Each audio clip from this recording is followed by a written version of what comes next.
Pumunta rin si Senator sa selebrasyon ng 40th National Day ng Brunei Darussalam.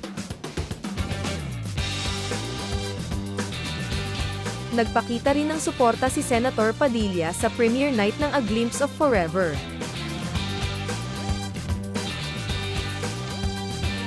Nitong ika-5 ng Marso naman, dumalo si Senator Padilla sa Committee on Women, Children, Family Relations and Gender Equality at sa Plenary Session No. 59.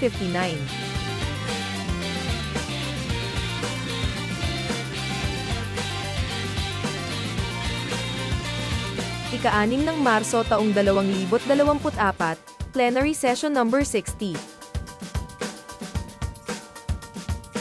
Nitong ika-7 ng Marso taong 2024 naman, nagsagawa ng press con si Senator Padilla.